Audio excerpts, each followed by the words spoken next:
नमस्कार मित्र आणि मैत्रिणींनो, मी PSI शारदा चोंदे। आज आपण टेस्ट नंबर 42 बघणार आहोत, वाक्य संश्लेषण। तर बघा, त्यामध्ये आपण पहिला प्रश्न बघूयात। खालील विधानातील उद्देश विस्तार स्पष्ट करणारा शब्द ओळखा। विधान दिलेला आहे आपल्याला, शिवाजीचा भाऊ वेंकोजी तंजावरास गेला। ऑप्शन आहे वेंकोजी, शिवाजी, शिवाजीचा भाऊ आणि तंजावरास। तर उद्देश विस्तार ओळखण्यासाठी तुम्हाला आधी उद्देश कसा ओळखायचा हे माहित पाहिजे, त्यानुसार आपला उद्देश विस्तार ओळखले जाणार आहे। ठीक आहे, तर काय आहे याचा आन्सर?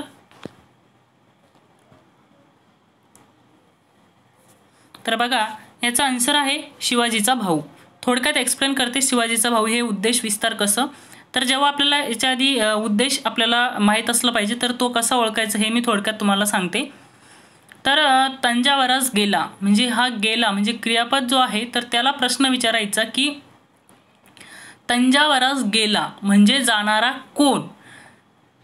जेव्हा जाणारा कोण, जाणारा नारा नारी जो काय प्रत्यय असेल तो, त्याच्यानुसार जाणारा कोण याचं उत्तर जे आपलं असणार आहे तो असतो उद्देश। म्हणजेच आपल्याला उद्देश म्हणजे कर्ता म्हणता येईल।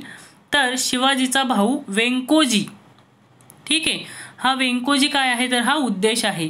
आणि उद्देश विस्तार म्हणजे उद्देशाबद्दल एक्स्ट्रा माहिती सांगणारा। तर वेंकोजी हा कोण आहे, तर तो शिवाजीचा भाऊ आहे। म्हणून आपला आन्सर आहे की शिवाजीचा भाऊ। ठीक आहे, उद्देश विस्तार कसा ओळखायचा तुमच्या लक्षात आलं असेल। त्यानंतर नेक्स्ट आपण बघूयात।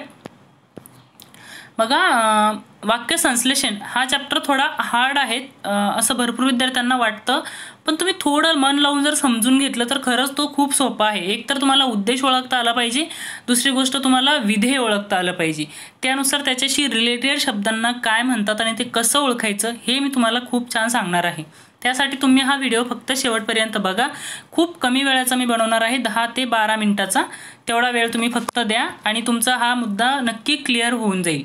कारण याच्यावरती सुद्धा 2-3 जवळपास 4 प्रश्नापर्यंत प्रश्न विचारले जातात। आणि आजच्या लेक्चरमध्ये मी जास्तीत जास्त आयोगाने दिलेल्या सेंटेन्सचाच वापर केला आहे, जेणेकरून प्रश्न म्हणजे रिपीट होत चालतात, तर तुम्हाला ते लवकर लक्षात येईल। सेकंड नंबरचा क्वेश्चन आपण बघूयात। खालील विधानातील उद्देश कोणते ते ओळखा। तर आपल्याला आता उद्देश ओळखायचा आहे। विधान आहे, मला आपल्यासमोर 4 शब्दांपेक्षा अधिक लांब भाषण करवत नाही। ठीक आहे, ऑप्शन आहे भाषण, समोर, अधिक आणि करवत नाही। तर मी आत्ताच एक्सप्लेन केलं आहे की उद्देश कसा ओळखायचा। मला आपल्यासमोर 4 शब्दांपेक्षा अधिक लांब भाषण करवत नाही। करवत नसणारं म्हणजे कोण, करवत नाही, काय करवत नाही तुम्हाला, अशा पद्धतीने ते आपल्याला ओळखायचं आहे उद्देश नेमकं काय आहे। तर भाषण करवत नाही, हा भाषण हे इथं काय येते, करता येत आहे। म्हणजे करता म्हणजे आपल्या वाक्याचा काय असतो, उद्देश असतो। असं सुद्धा आयोगाने विचारलेलं आहे की उद्देश हा काय म्हणून म्हणजे कसं काय म्हणून ओळखला जातो, तर करता म्हणून ओळखला जातो। ठीक आहे, नेक्स्ट ऑप्शन आपला आहे, क्वेश्चन आहे, खालील 2 केवळ वाक्यांचे वाक्य संश्लेषण करा। 2 केवळ वाक्यांचे वाक्य संश्लेषण करायचं आहे। वाक्य आहे, मी आळस करते, माझ्या आईला ते आवडत नाही। तर याचं योग्य केवळ वाक्यानुसार कसं वाक्य संश्लेषण करायचं, म्हणजे 2 केवळ वाक्य जर जोडायचं तर कुठल्या शब्दांचा आपल्याला वापर करावा लागतो हे आपण नेक्स्ट व्हिडिओमध्ये खूप चांगल्या पद्धतीने बघणार आहोत। हा इथं एक क्वेश्चन मी घेतलेला आहे की ऑन दी स्पॉट तुम्हाला म्हणजे सोडवता येतं का हे तुम्ही बघा। मी आळस करते, माझ्या आईला ते आवडत नाही। तर याचं योग्य संश्लेषण कोणतं आहे बघायचं आहे। पहिला ऑप्शन आहे, मी आळस करते म्हणून आईला आवडत नाही। दुसरा आहे, माझी आळशी वृत्ती आईला मुळीच आवडत नाही। माझ्या आईला माझा आळशीपणा आवडत नाही। आणि चौथा आहे, माझे आळस करणे माझ्या आईला आवडत नाही। तर यापैकी याचं योग्य आन्सर कोणतं आहे मित्रांनो? तर माझे आळस करणे माझ्या आईला आवडत नाही हे योग्य आन्सर आहे। आपण याचं प्रॉपर एक्सप्लेनेशन नेक्स्ट व्हिडिओमध्ये बघणार आहोत। त्यानंतर 4th नंबरचा क्वेश्चन आहे बघा, किसनरावांचा थोरला मुलगा आज क्रिकेटचा सामना चांगला खेळला। या वाक्यातील विधेय आपल्याला ओळखायचं आहे।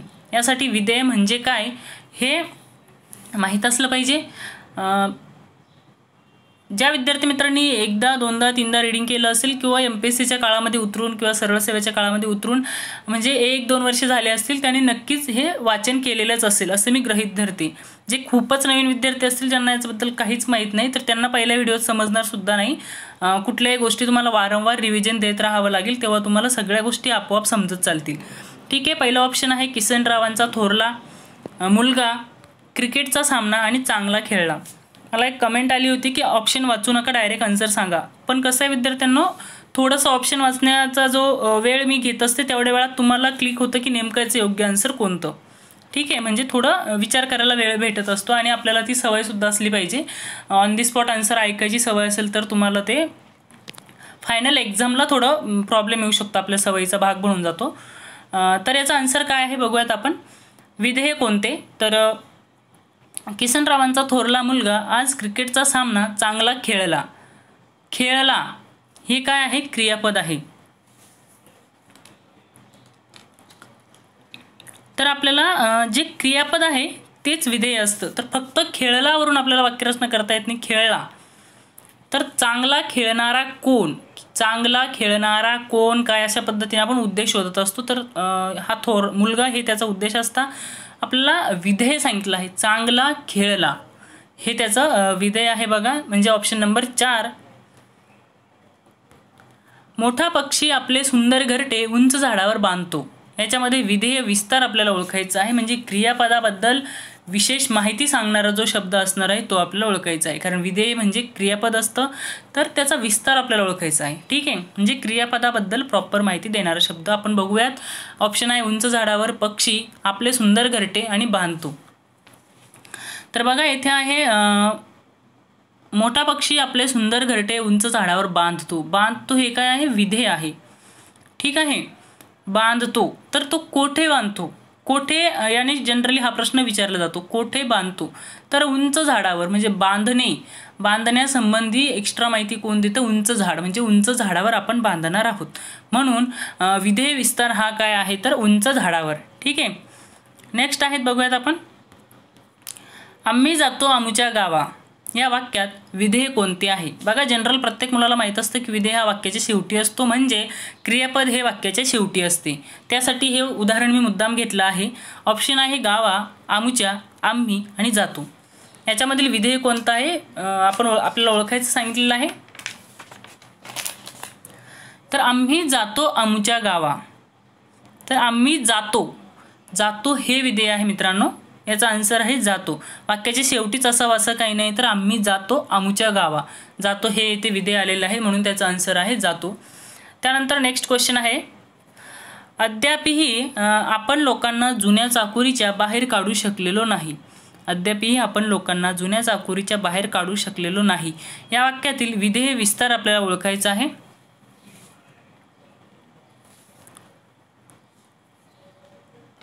पहिला ऑप्शन आहे अद्यापही, दुसरा ऑप्शन आहे जुन्या चाकोरीच्या बाहेर काढू शकलेलो नाही, तिसरा ऑप्शन आहे लोकांना जुन्या चाकोरीच्या बाहेर आणि चौथा ऑप्शन आहे लोकांना बाहेर काढू शकलेलो नाही.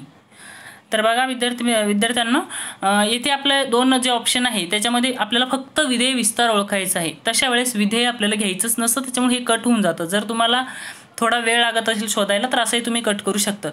आणि अद्यापही याचा कुठलाही संबंध नाही, कारण विधेय विस्तार हा विधेयाच्या आसपास त्याच्या लागून सुद्धा म्हणजे जास्तीत जास्त असतो. आणि तसं आपण जर बघितलं तर अद्यापही आपण लोकांना जुन्या चाकोरीच्या बाहेर काढू शकलेलो नाही. कोठे म्हणजे कोठून काढू शकलेलो नाही तर लोकांना जुन्या चाकोरीच्या बाहेर, हे त्याचा आन्सर आहे. ठीक आहे, म्हणजे हे आपल्या काढू न शकलेलं कुठलं काय आहे, लोकांना जुन्या चाकोरीच्या बाहेर. म्हणजे हे असतं विधेय आणि विधेयाचा विस्तार म्हणजे हा, म्हणजेच आपला ऑप्शन नंबर 3. ठीक आहे, नेक्स्ट क्वेश्चन आहे बघा. हे कोणीही कबूल करील या वाक्यातील उद्देश कोणते. हे कोणीही कबूल करील या वाक्यातील उद्देश कोणते. हे कोणीही कबूल आणि करील आपल्याला उद्देश ओळखायचा आहे, म्हणजे वाक्यातील मुख्य कर्ता ओळखायचा आहे. ठीक आहे, हे कोणीही कबूल करील. कबूल करणारा कोण असा जर प्रश्न विचारला, कबूल करणारा करणारी अशा पद्धतीने प्रश्न विचारला तर कोणीही, कोण तर कोणीही, म्हणजे आपला आन्सर काय आहे कोणीही. तसं आपल्याला तुम्हाला नक्की समजत असेल की उद्देश कसा ओळखायचा आणि विस्तार कसा ओळखायचा. उद्देश म्हणजे कर्ता. आपल्याला आधी वाक्यातील कर्ता प्रत्येक विद्यार्थ्याला ओळखता येतो ज्याला ग्रामरची ओळख आहे. ठीक आहे, त्यामुळे एवढं पण अवघड नाही, फक्त नावं वेगळी दिली आहे. उद्देशाला कर्ता म्हणतो आपण रेग्युलर याच्यामध्ये, आणि या चॅप्टरमध्ये उद्देश म्हणलं जातं, विधेय म्हणलं जातं. त्याचा विधेय विस्तार आपल्याला लगेच लक्षात येतो. कोठेने प्रश्न विचारून त्याच्या संबंधित कन्फर्म माहिती देणारा जो शब्द असतो तर तो विधेय विस्तार असतो. ठीक आहे, तर इथे आहे गणेशने सुरेल गाणे म्हटले. याचा कर्म विस्तार आपल्याला ओळखायचा आहे. कर्म प्रत्येक विद्यार्थ्याला ओळखता येतो, तरी कसा ओळखायचं थोडक्यात मी सांगते. ऑप्शन आहे म्हटले, गाणे, सुरेल आणि गणेश. बघा, गणेशने सुरेल गाणे म्हटले. काय म्हटले? जेव्हा कायने प्रश्न विचारला जातो मित्रांनो, तो असतो कर्म. तर गाणे म्हटले. ठीक आहे, हा झाला कर्म. पण आपला कर्म विस्तार, कर्माबद्दल एक्स्ट्रा माहिती सांगणारा शब्द कोणता आहे? सुरेल गाणे. गाणे कसे म्हणले? सुरेल म्हणले. म्हणून याचा आन्सर काय असणार आहे? तर सुरेल. ठीक आहे, नेक्स्ट क्वेश्चन आपण बघूयात. पुढील वाक्यातील मूल विधेय कोणते आहे? बघा, इथे प्रश्न कन्फ्यूज करण्यासाठी मुद्दाम घेतलाय मी. मूल विधेय म्हणजे हा कुठला वेगळा पार्ट नाही आहे, तर म्हणजेच विधेयच आपल्याला ओळखायचं आहे. वाक्य दिलेलं आहे खाली, पूर्वी घडून आलेला आणखी एक प्रसंग सांगण्यासारखा आहे. आपल्याला विधेय ओळखायचं आहे. आणखी एक प्रसंग आहे आणि सांगण्यासारखा. तर विधेय म्हणजे क्रियापद. तर ठीक आहे, काय आहे?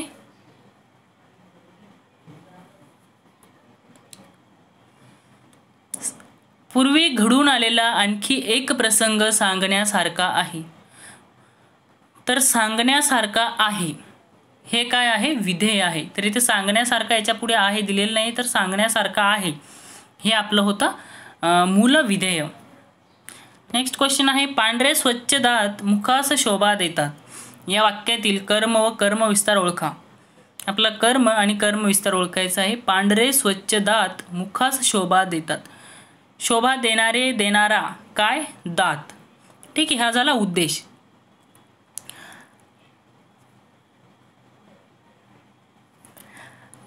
त्यानंतर आपला कर्म काय आहे? काय देतात? शोभा देतात. काय? शोभा. म्हणून काय आणि काय बद्दल विशेष माहिती सांगणारा मुखास शोभा. ठीक आहे, म्हणजेच कर्म आणि कर्मविस्तार आपल्याला हे दोन्ही मिळालेले आहे. मुखास शोभा देतात. ऑप्शन नंबर 1 हे त्याचा आन्सर आहे.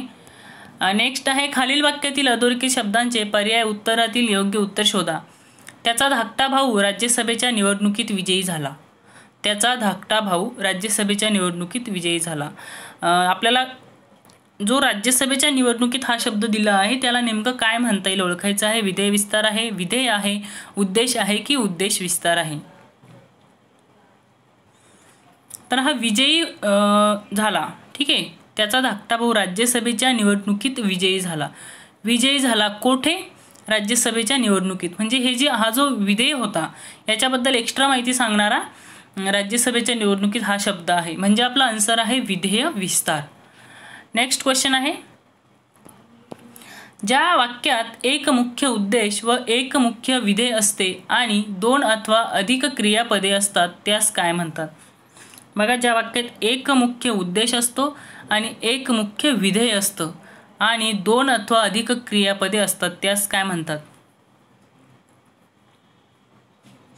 तर ऑप्शन आहे विद्यार्थी, मिश्र, केवल आणि गौण. तर त्याचा आन्सर आहे मित्रांनो विद्यार्थी. या प्रश्नाचं सुद्धा आपण डिटेल एक्सप्लेनेशन नेक्स्ट व्हिडिओमध्ये बघणार आहोत. धन्यवाद विद्यार्थी मित्रांनो.